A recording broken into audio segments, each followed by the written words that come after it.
When I was 10 years old, my mother introduced me to my new sister, Delilah, claiming our family had graciously agreed to take her in after her parents died. For 15 years, I watched Delilah receive the best of everything while I scraped by. I believed we were doing charity work, being good Christians. Last week, while cleaning out my deceased mother's papers, I discovered bank statements showing monthly payments of $12,000 from an account labeled Delilah Trust Fund Management. My charity case sister was actually our family's biggest lie. Hey everyone! Before we dive into this shocking family betrayal story, let me know in the comments where you are watching from.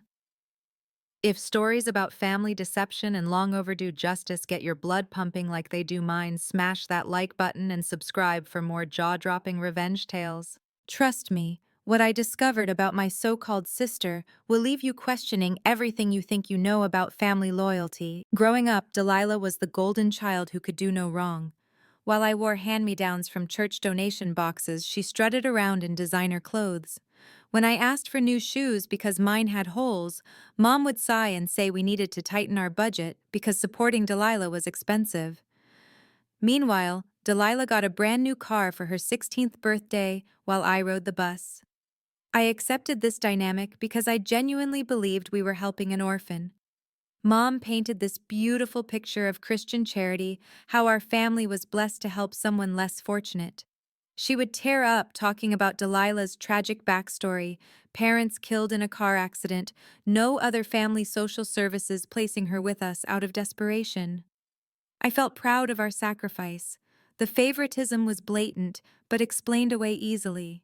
When Delilah got into an expensive private college and I was told state school was all we could afford, Mom explained that Delilah needed extra support because of her trauma.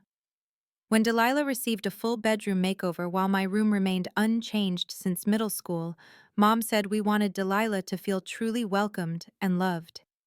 Even Dad seemed to go along with it, though I noticed he looked uncomfortable sometimes when Mom lavished attention on Delilah. He would clear his throat and change the subject when I asked why Delilah needed so many expensive things. I thought he was just being modest about our charity work. The resentment built slowly over the years. During high school, I worked part-time jobs to pay for my own clothes and activities while watching Delilah get everything handed to her. When I complained, Mom would give me lectures about being grateful and not begrudging help to someone who had lost everything. The guilt trips worked perfectly. College was when the disparity became most painful. I attended community college for 2 years to save money before transferring to a state university, taking out massive student loans, and working multiple jobs. Delilah attended a prestigious private university across the country, never seemed to work, and somehow never mentioned student debt. When I asked Mom how we could afford such different educational paths, she said Delilah had some scholarships for orphans and that I should be happy for her success instead of jealous.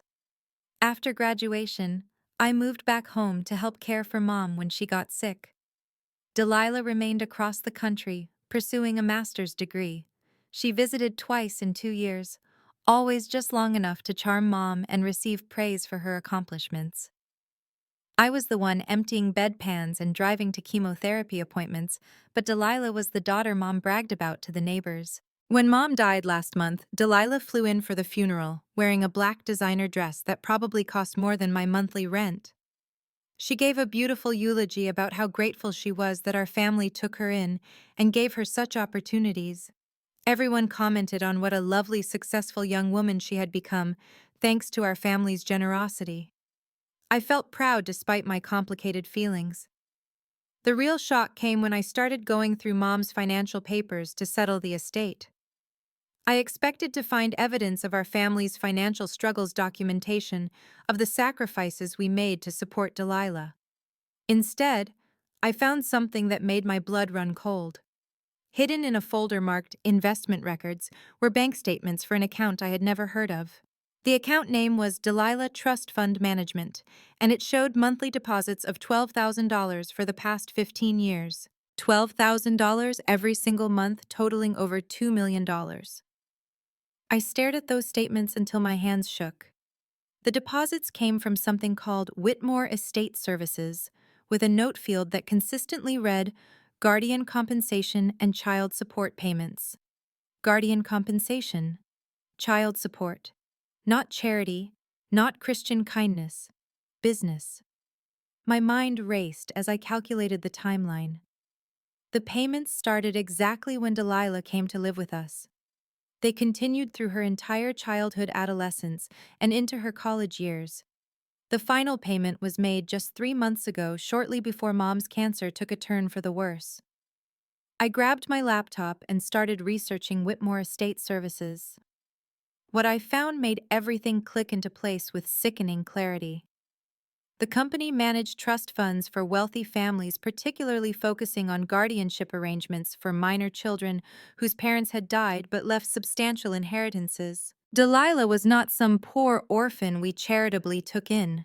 She was a wealthy heiress whose parents had left her millions, and my mother had been paid handsomely to serve as her guardian. All those years of hand-me-downs and budget lectures while I watched Delilah live like a princess, it was all funded by her own inheritance money that my mother was stealing. The betrayal felt like a physical blow. I had spent my entire adolescence and young adulthood feeling guilty for resenting the preferential treatment, believing I was selfish for wanting equal attention. Meanwhile, my mother was literally being paid thousands of dollars every month to prioritize Delilah over her own biological daughter. I kept digging through the papers, finding more evidence of the deception. There were letters from lawyers discussing optimal fund distribution and maintaining guardian placement stability. There were receipts for all of Delilah's expensive purchases carefully documented and filed under educational and living expenses, reimbursable. The most damning piece of evidence was a handwritten note in Mom's familiar script, apparently draft language for some kind of report. Child continues to integrate well into family structure. No indication she suspects the true nature of arrangement. Recommend continued current stipend levels to maintain household stability and optimal development environment. Child continues to integrate well into family structure. Like Delilah was some kind of experiment. Like our entire family dynamic was a performance my mother was being paid to maintain. I realized that my father might have been just as deceived as I was, or maybe he was complicit. Either way, I was determined to get answers. More importantly, I was determined to make sure Delilah learned the truth about how her inheritance had been managed, and how my family had been compensated for the privilege of raising her. The next morning, I called the law firm listed on the Whitmore Estate Services correspondence. After being transferred through several departments, I finally reached someone who could discuss Delilah's case, though they were initially hesitant due to confidentiality concerns. When I explained that I was the daughter of the guardian and had discovered the financial records after my mother's death, the attorney's tone shifted dramatically. Margaret Hendricks, the estate manager, agreed to meet with me that afternoon. Her urgency suggested there was more to this story than just guardian payments. Margaret's office was in a gleaming downtown building, the kind of place that screamed expensive legal services. She was a sharp-eyed woman in her 50s who got straight to the point after offering her condolences about my mother.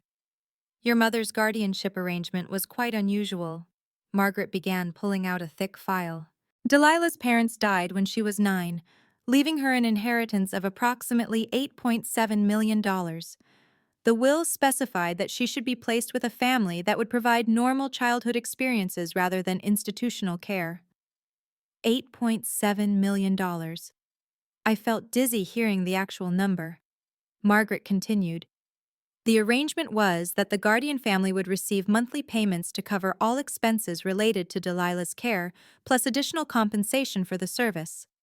Your mother received $12,000 monthly, which was actually on the lower end of what most guardian families request for this level of inheritance management.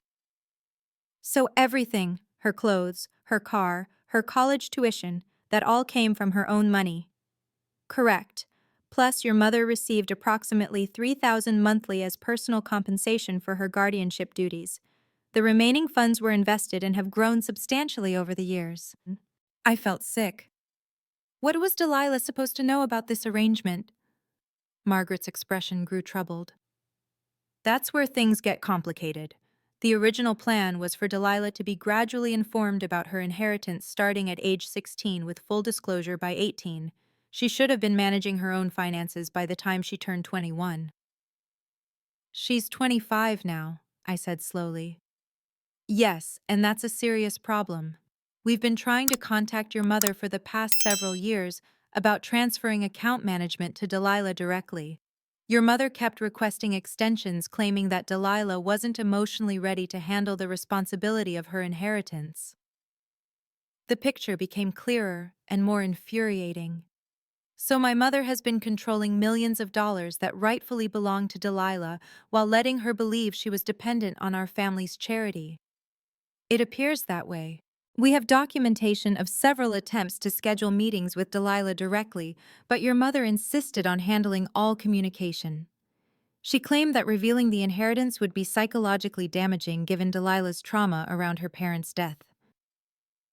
I thought about all the times Delilah had expressed gratitude for our family's support, how she had worked part-time jobs during college, despite not needing the money, how she had apologized for being a financial burden. Meanwhile, she was sitting on millions of dollars she didn't know existed. Margaret pulled out another document. There's something else you should know. Your mother was required to submit annual reports on fund usage and Delilah's well-being. We've been concerned about some discrepancies in recent years. She showed me copies of the reports my mother had submitted. They painted a picture of a thriving young woman who was excelling academically and socially, with detailed breakdowns of educational expenses, living costs, and other expenditures. But as I read through them, I noticed something disturbing. Many of the expenses listed couldn't possibly have been for Delilah alone. There were grocery bills for amounts that would feed a family of 4, utility payments that covered our entire household, car maintenance for vehicles that Delilah had never driven. My mother had been padding the expense reports with our family's regular costs, essentially using Delilah's inheritance to subsidize our entire lifestyle. This is fraud, I said, feeling the weight of the word. Margaret nodded grimly. Potentially, yes. Guardian fraud is a serious crime, especially when it involves this amount of money over such an extended period. The estate has grown to over $12 million during the guardianship. But according to our calculations, Delilah should have much more available in liquid assets than what the current account balances show. I asked the question I was dreading: what happens next? We need to conduct a full audit of all fund usage over the past 15 years. We'll also need to facilitate direct contact with Delilah to inform her of her inheritance and begin the transfer process. Depending on what the audit reveals about fund mismanagement, there may be legal consequences. Legal consequences. My mother was dead, but the fraud she had committed was very much alive and had real victims. Delilah deserved to know the truth about her inheritance, but I also realized that exposing this would likely destroy any relationship we had built over the years. Margaret handed me her business card. I want you to know that you're not responsible for your mother's actions. The fact that you brought this to our attention shows integrity. We'll need your cooperation with the audit, but you're helping us return stolen money to its rightful owner. Stolen money. The phrase hit hard because that's exactly what it was. My mother had stolen from Delilah not just money, but also her autonomy, her knowledge of her own financial security, and her ability to make informed decisions about her life. Delilah had spent years feeling grateful for charity that was actually funded by her own inheritance. I drove home feeling like my entire childhood had been recontextualized.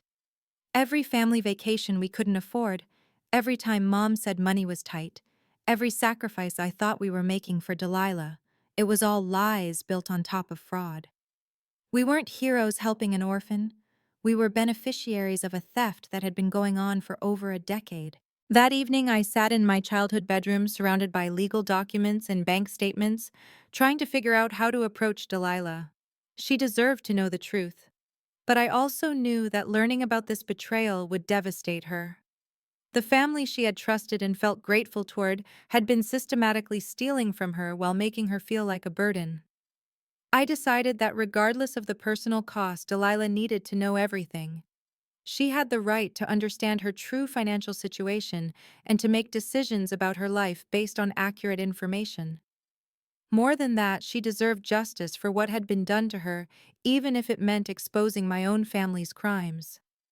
The question was how to tell her without destroying her completely, and how to live with the knowledge that my comfortable childhood had been funded by stolen money from the girl I had envied for getting everything handed to her. I spent 3 sleepless nights crafting the perfect text message to Delilah. How do you tell someone that their entire life has been built on deception, that the family they've been grateful to for 15 years has actually been stealing from them?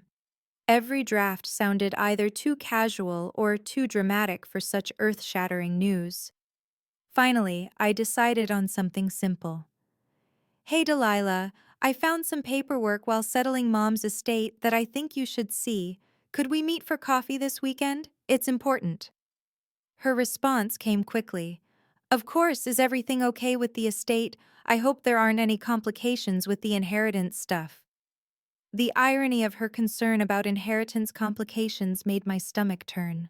I arranged to meet her at a neutral location, a quiet coffee shop downtown, where we could talk privately without the emotional weight of family spaces. When Delilah walked in, she looked exactly like the successful young woman everyone always praised her for becoming. Designer handbag, perfectly styled hair clothes that probably cost more than my monthly grocery budget. But for the first time, I wasn't seeing the favoritism. I was seeing a person who had been systematically lied to about the source of everything she owned. We exchanged pleasantries about the funeral and how I was handling Mom's death. Delilah was characteristically thoughtful, asking about my emotional well-being and offering to help with estate tasks. Her genuine concern made what I had to tell her even more painful. Delilah, I began carefully, what I need to discuss isn't really about Mom's estate. It's about yours. Her confusion was immediate. My estate? But I don't have an estate. I mean, I have some savings from my part-time work and my graduate assistantship, but nothing that would be called an estate. I pulled out copies of the documents Margaret had given me, spreading them on the table between us. These are bank statements and legal documents I found in Mom's papers. They're related to something called the Delilah Trust Fund Management Account. She leaned forward, studying the papers with growing bewilderment. I watched her face as she processed the numbers. The monthly deposits, the account balance, the timeline that perfectly matched her arrival in our family. I don't understand, she said slowly. This shows millions of dollars, but this has my name on it. How is this connected to your mom? I took a deep breath. Delilah, your parents didn't just die in a car accident and leave you with nothing. They left you an inheritance of over $8 million. Our family wasn't taking you in out of charity. We were being paid to be your guardians. The coffee shop noise seemed to fade as I watched her world shift. Her face went through a series of expressions: confusion, disbelief, horror, and finally a kind of cold understanding that reminded me uncomfortably of my own reaction to the discovery. Paid? She repeated quietly. You were paid to take care of me. $12,000 every month for 15 years, plus all your actual expenses, were reimbursed from your inheritance fund. Your clothes, your car, your college tuition, it all came from your own money. Delilah set down her coffee cup with hands that shook slightly. So when your mom would talk about tightening the budget because supporting me was expensive, she was lying. She was actually being paid very well to take care of you, and all your expenses were covered by your inheritance. Meanwhile, she was telling me we couldn't afford things because of the financial burden of having you in our family. The betrayal was sinking in, and I could see anger starting to replace the shock. I spent 15 years feeling guilty about being a burden. I worked part-time jobs in college because I didn't want to ask for more money. I applied for scholarships and financial aid because I thought your family was already sacrificing so much. You qualified for financial aid because you didn't know about your inheritance, I realized. You were fraudulently claiming poverty while sitting on millions of dollars. Delilah laughed, but it was a bitter sound. Oh God, the scholarship essay I wrote about being an orphan dependent on family charity. The financial aid applications where I listed your parents' income as my family's resources. If I unknowingly committed financial fraud because I was never told about my own money. I handed her Margaret Hendrick's business card. I've already spoken with the lawyer managing your estate. She's been trying to contact you directly for years to transfer control of your inheritance, but Mom kept intercepting communications and claiming you weren't ready. Not ready for what? To know I was wealthy to make my own decisions about my own money. Delilah's voice was rising and other coffee shop patrons were starting to glance our way.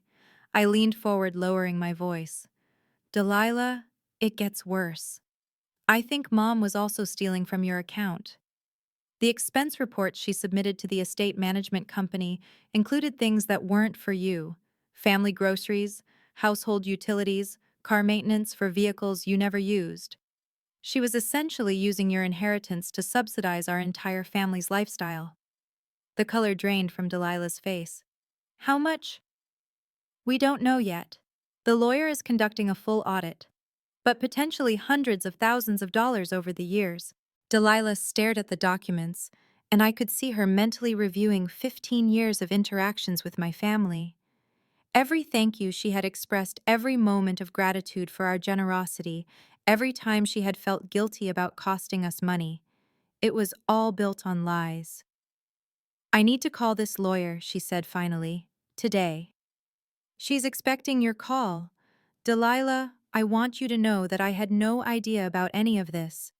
I genuinely believed we were helping you out of kindness. I felt guilty for resenting the attention you got because I thought we were making sacrifices for charity. She looked at me with an expression I couldn't quite read. So you were lied to as well. Your mom managed to steal from me while also making you feel bad about getting less attention than the orphan she was secretly being paid thousands of dollars to care for. The manipulation was staggering when laid out so clearly. My mother had managed to commit fraud against Delilah while simultaneously making me feel guilty for not being more grateful for our family's supposed generosity. She had played us against each other while profiting from both the deception and the division it created. What are you going to do? I asked. Delilah's jaw tightened with a determination I had never seen before. I'm going to get every penny back, and I'm going to make sure everyone knows exactly what kind of people your family really are. Starting with that lawyer, then probably the police, and definitely anyone who ever praised your mom for her Christian charity. The anger in her voice was completely justified, but it also made me realize that this revelation was going to destroy more than just secrets. It was going to destroy relationships, reputations, and probably any chance of Delilah and me having a functional connection going forward. I understand if you hate me now, I said. I understand if you want nothing to do with anyone in my family. Delilah gathered the documents and stood up. I don't hate you, but I don't trust you either. You benefited from stolen money for 15 years, even if you didn't know it was stolen. Your college tuition, your family vacations, your comfortable childhood, it was all subsidized by money taken from me. She was right, and there wasn't any defense I could offer that wouldn't sound like rationalization. I'll cooperate fully with any investigation, I told her. Whatever it takes to make this right. Good, she said, because this is just the beginning. Your mom might be dead, but the damage she did is very much alive, and I intend to get justice for every single day I spent feeling grateful for charity that was actually theft. As I watched her walk away, I realized that the family drama was about to become very public, very ugly, and very expensive for everyone involved. This story is getting intense, right? I can barely believe how deep this deception went. And trust me, what happens next when Delilah starts digging deeper will absolutely blow your mind.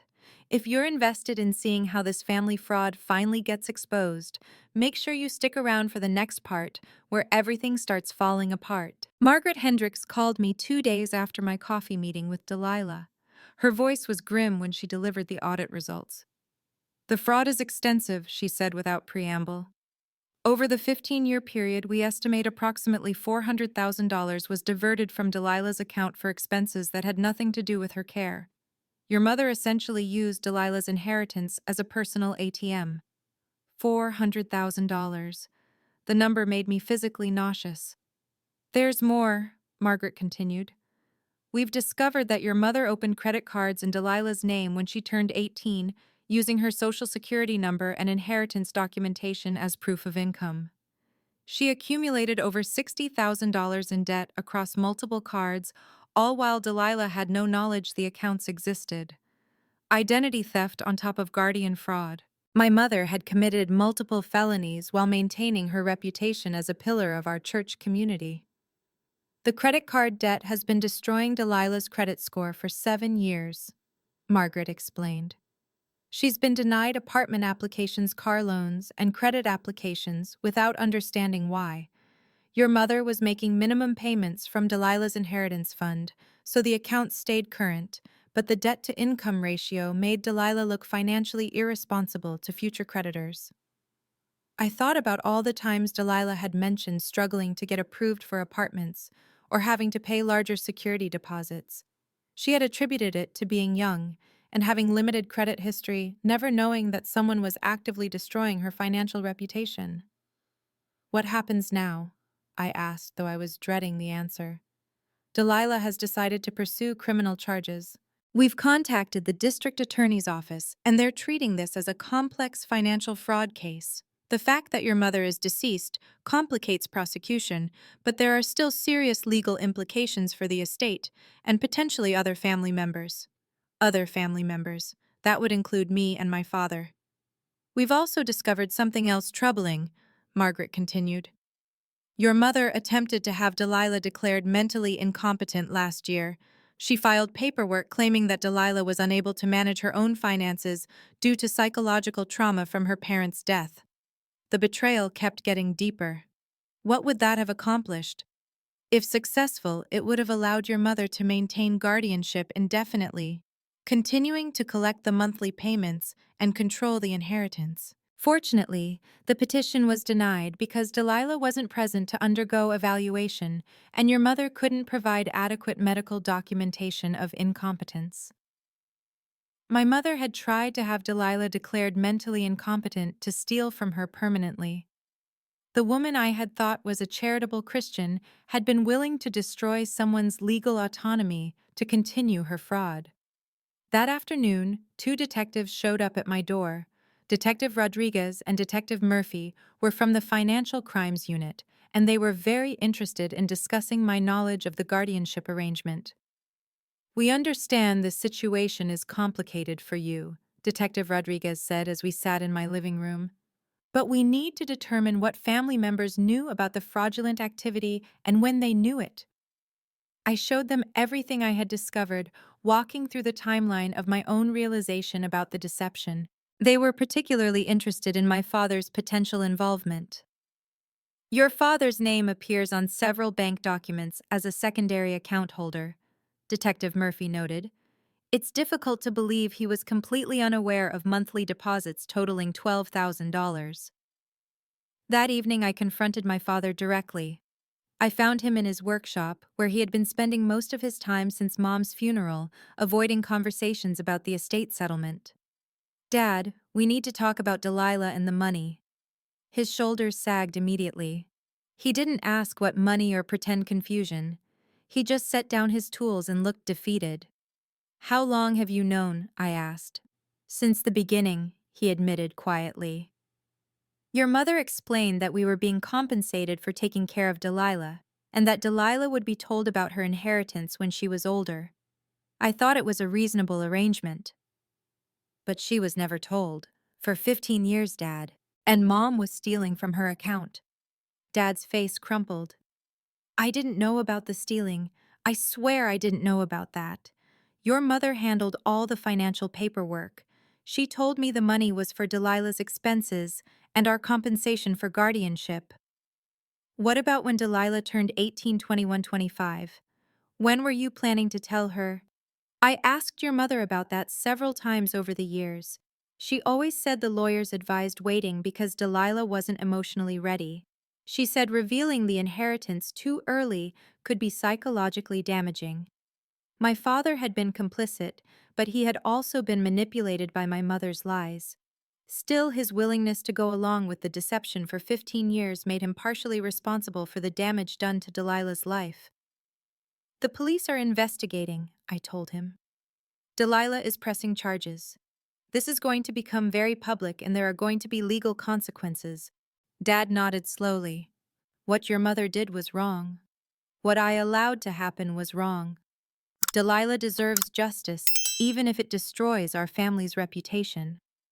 The next week brought a cascade of revelations as the investigation expanded. Detective Rodriguez called to inform me that they had discovered additional victims of my mother's fraudulent activities. Your mother was managing trust funds for 3 other minor children whose parents had died, she explained. In each case, she was receiving guardian compensation and expense reimbursements, and in each case there are discrepancies in the financial records. 3 other children whose inheritances my mother had been stealing from. The fraud was much larger than anyone had initially suspected. We're looking at potential losses exceeding $1.2 million across all 4 cases, Detective Rodriguez continued. This is one of the largest guardian fraud cases our department has ever investigated.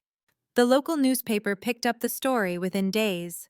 The headline read, "Prominent Local Family Under Investigation for $1 Million Trust Fund Fraud." The article detailed the charges against my mother's estate and included quotes from Delilah about the devastating impact of discovering the truth about her inheritance.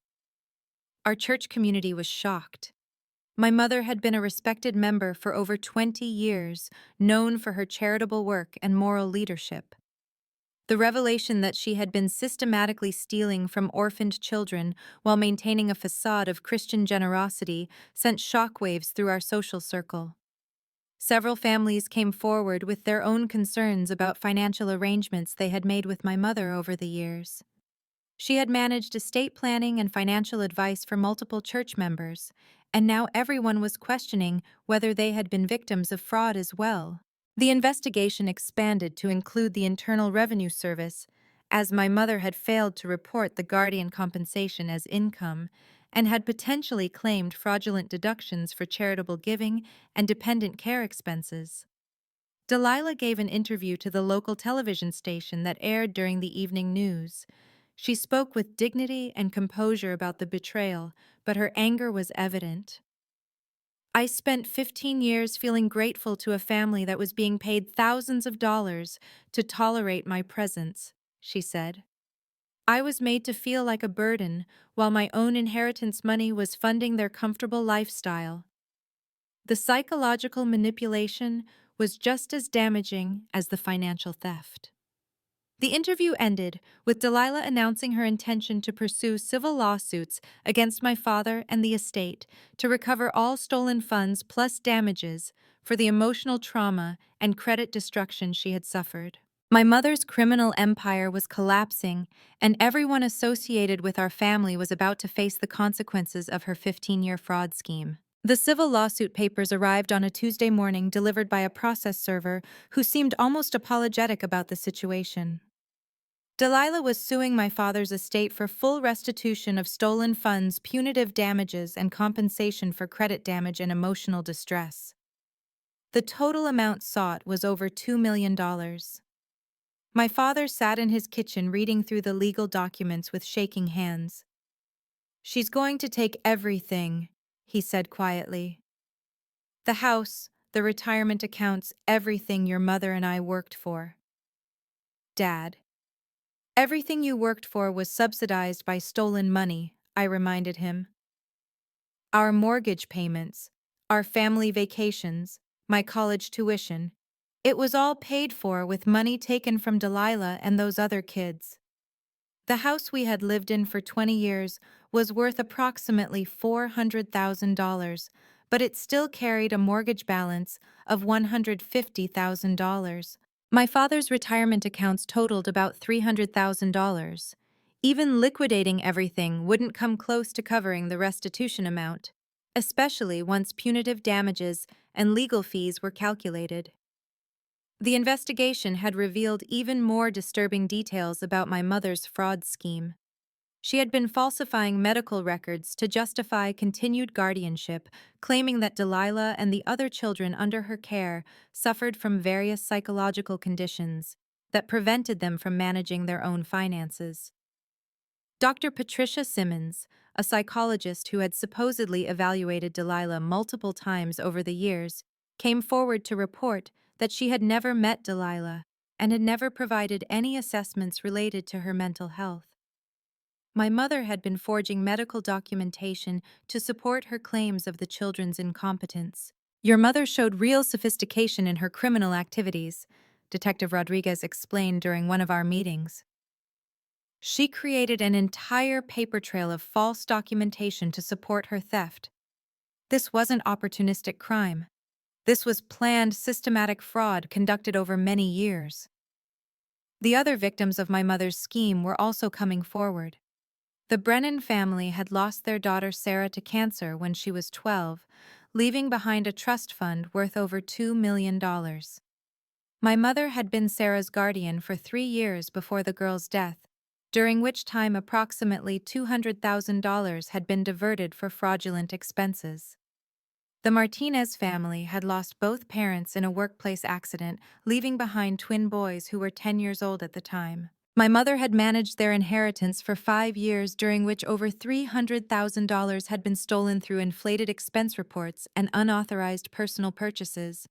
Each family's story was heartbreaking, but what made it worse was learning how my mother had maintained relationships with these families even after her guardianship duties ended. She attended Sarah's funeral and comforted the grieving grandparents.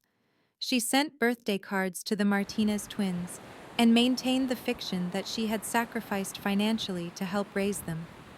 The criminal charges were progressing rapidly.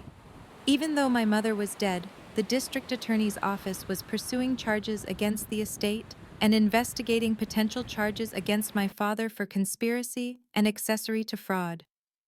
His name appearing on account documents and his admission that he knew about the compensation arrangement made him vulnerable to prosecution.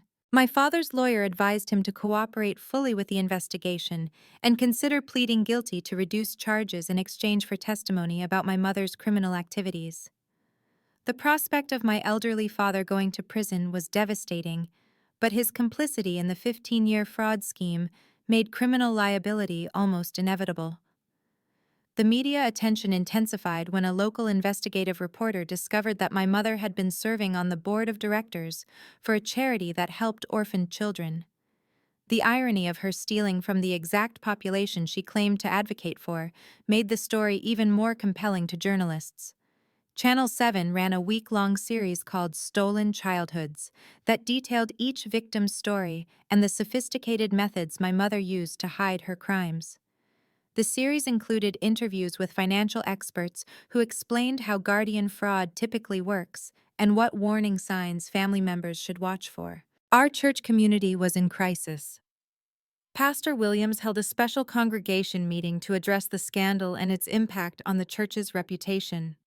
Several families announced they were leaving the congregation because they felt betrayed by the leadership's failure to detect my mother's criminal behavior despite her prominent role in church activities. The church's board of directors launched their own internal investigation after discovering that my mother had also managed financial donations and volunteer coordination for several church programs. They found evidence of at least $20,000 in missing funds from various church accounts that my mother had access to over the years. My own life was falling apart under the scrutiny and shame. My employer, a small accounting firm, asked me to take indefinite leave when clients began expressing concerns about having their finances handled by someone from a family under investigation for financial fraud. Even though I had no involvement in my mother's crimes, the association was damaging their business reputation. I received hate mail from strangers who had seen the news coverage. People called me a spoiled brat who had benefited from stolen money while real victims suffered. They weren't wrong about the benefiting part, but the knowledge that my comfortable childhood was funded by theft made me feel sick rather than defensive. The most painful consequence was the complete destruction of any relationship with Delilah. She had made it clear through her lawyer that she wanted no contact with anyone in my family. The 15 years we had spent as sisters, fighting over bathroom time, sharing inside jokes, navigating adolescence together, had been built on a foundation of lies and theft. I tried writing her a letter to apologize and express my horror at discovering the truth, but her lawyer returned it unopened with a note that all communication must go through legal channels. The personal relationship was over, replaced entirely by litigation and criminal proceedings. The financial devastation was complete when my father's assets were frozen, pending resolution of the civil lawsuit. He moved in with his brother in another state, unable to afford rent, and unwilling to face the daily humiliation of being recognized as the husband of the guardian fraud perpetrator. I found myself essentially homeless when the house went into foreclosure. The mortgage company wasn't willing to work with payment arrangements when the property was involved in active litigation and criminal proceedings. 25 years of my family's life were packed into storage units and sold at estate sales to help cover legal fees. The investigation concluded with my mother's estate being held liable for over $1.8 million in restitution to her victims. Every asset my family had accumulated over 2 decades was liquidated, and it still wasn't enough to cover the full amount owed. My father ultimately pleaded guilty to accessory to fraud charges and received 2 years of probation plus community service. At 73 years old, he would spend his golden years working to pay back money stolen from children and trying to rebuild a reputation that would never recover. The systematic destruction of our family was complete, and justice for my mother's victims was finally being served, even if it came at a devastating personal cost to everyone connected to her crimes. 5 years have passed since the discovery that shattered everything I thought I knew about my family. The legal battles are over, the restitution has been paid through asset liquidation and payment plans, and my father has completed his probation. What remains is the long process of rebuilding lives that were damaged by decades of deception. Delilah and I have cautiously rebuilt a relationship, though it took years of therapy and honest conversation to get there. She reached out 18 months ago through a mutual acquaintance, not to reconcile exactly, but to find closure for both of us. We met at the same coffee shop where I had first told her the truth about her inheritance. "I spent 3 years hating you," she told me honestly. "Not just your mom, but you and your dad, too. You lived comfortable lives off money stolen from me and other kids who had already lost everything. That anger was eating me alive." I understood her hatred completely. Even though I had been deceived about the source of our family's financial stability, I had still been a direct beneficiary of criminal activity. My college education, my childhood home, my family vacations, they were all funded by money taken from orphaned children. "Therapy helped me realize that you were also a victim," Delilah continued. "Your mom manipulated you into feeling guilty for resenting the attention I got, when that attention was actually purchased with my own inheritance money. She played us against each other while profiting from the division." The manipulation had been sophisticated and cruel. My mother had managed to commit fraud while making me feel ashamed of normal sibling rivalry, creating an environment where I couldn't even complain about unfair treatment without feeling selfish and ungrateful. Delilah had used the recovered inheritance money wisely. She completed her master's degree in social work and now runs a nonprofit organization that advocates for children in guardianship situations. Her organization, Guardian Watch, helps identify and prevent the type of fraud that was committed against her and the other victims. "I realized that feeling angry about what happened wasn't going to change anything," she explained during one of our recent conversations. "But using my resources to protect other kids from the same experience, that felt like turning something horrible into something meaningful." Guardian Watch has already identified and stopped 3 cases of suspected guardian fraud in our state. Delilah's organization works with estate lawyers, social workers, and financial institutions to create better oversight systems for children's inheritance management. She has testified before the state legislature about needed reforms to guardian supervision laws. The other victims of my mother's fraud have also found ways to transform their trauma into positive action. The Martinez twins, now in college, started a support group for young adults who have experienced financial exploitation. Sarah Brennan's grandparents established a scholarship fund in her memory that helps other children who have lost parents to cancer. My father and I have also worked to make amends in practical ways. He liquidated his remaining retirement savings to contribute additional restitution to the victims beyond what was legally required. At 78 years old, he works part-time at a community center, teaching woodworking to at-risk youth, donating his wages to Guardian Watch. "I can't undo 15 years of looking the other way," he told me recently. "But I can spend whatever time I have left trying to protect kids from what I allowed to happen to Delilah and the others." My own path to redemption has been complicated. I changed careers entirely, leaving accounting to become a victim advocate with the district attorney's office. I work specifically with families affected by financial crimes, helping them navigate the legal system and access resources for recovery. The work is emotionally difficult because every case reminds me of what my family did to innocent people.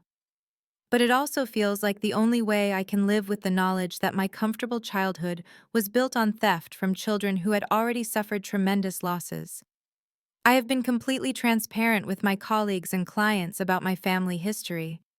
Some people are uncomfortable working with someone whose mother was a convicted criminal, but others appreciate the perspective that comes from understanding both sides of financial crime, the impact on victims, and the rationalization that enables perpetrators.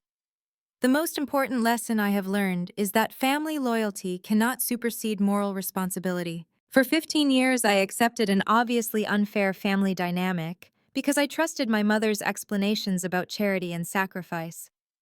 I never questioned why Delilah received such dramatically better treatment, and my willingness to believe noble motives prevented me from seeing obvious signs of fraud.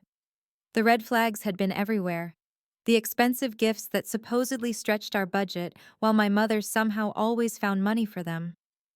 The private school tuition that we allegedly couldn't afford for me, but managed to cover for Delilah. The family financial stress that never seemed to affect purchases related to Delilah's needs. If I had questioned the inconsistencies instead of accepting guilt-inducing explanations about charity and gratitude, I might have discovered the fraud earlier. My blind faith in family enabled years of additional theft from vulnerable children. Today, Delilah and I have what we call an intentional relationship. We choose to be in each other's lives, despite the complicated history, rather than assuming we owe each other loyalty because of shared experiences. We talk openly about the manipulation we both experienced and how it shaped our perspectives on family trust and financial responsibility. The ironic thing is that we have a healthier relationship now than we ever did when I lived in your house, Delilah observed recently. Back then, everything was built on lies and hidden resentment. Now we can actually be honest with each other. Our conversations often focus on the systemic problems that allowed my mother's fraud to continue for so long. Guardian oversight in our state was minimal, with annual reports submitted to lawyers who had no real ability to verify expense claims.